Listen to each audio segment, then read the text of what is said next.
Chapter 8. Snozzcumbers. Snoozcumbers are gross. Don't eat them, ever. Thank you for that, Puffles. But if you don't eat people like all the others, Sophie said, then what do you live on?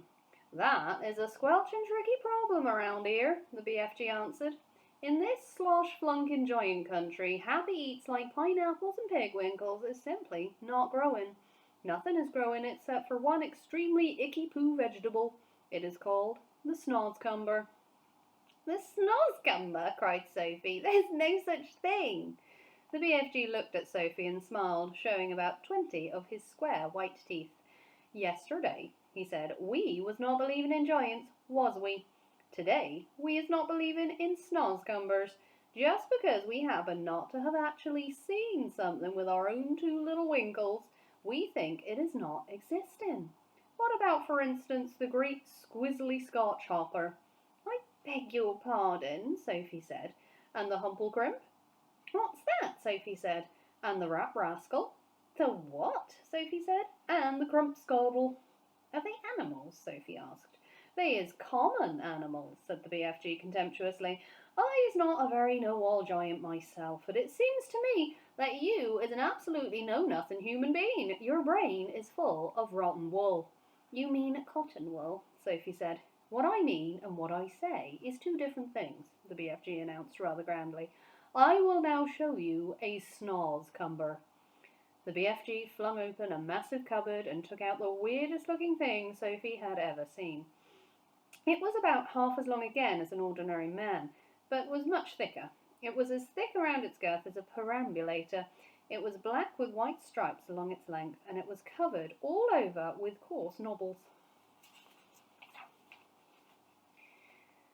Here is the repulsant snozzcumber, cried the BFG, waving it about. I squoggle it, I mispise it, I desponge it, but because I is refusing to gobble up human beings like the other giants, I must spend my life guzzling up icky-poo snozzcumbers instead.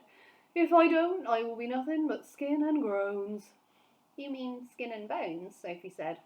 I know it is bones, the BFG said, but please understand that I cannot be helping it if I sometimes is saying things a little squiggly.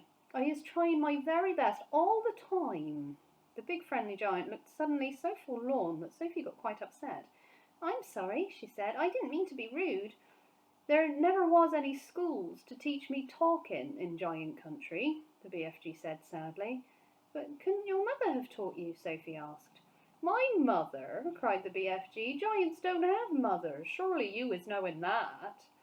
I did not know that, Sophie said. Who ever heard of a woman giant? Shouted the BFG, waving the snozzcumber around his head like a lasso. There never was a woman giant, and there never will be one. Giants is always men. Sophie felt herself getting a little muddled. In that case, she said, how are you born? Giants isn't born, the BFG answered. Giants appears, and that's all there is to it. They simply appears, the same way as the sun and the stars. And when did you appear? Sophie asked. Now, how on earth could I be knowing a thing like that? Said the BFG. It was so long ago I couldn't count. You mean you don't even know how old you are? No giant is knowing that, the BFG said. All I is knowing about myself is that I is very old, very, very old and crumply. Perhaps as old as the earth. What happens when a giant dies? Sophie asked. Giants is never dying, the BFG answered. Sometimes and quite suddenly a giant is disappearing, and nobody is ever knowing where he goes to.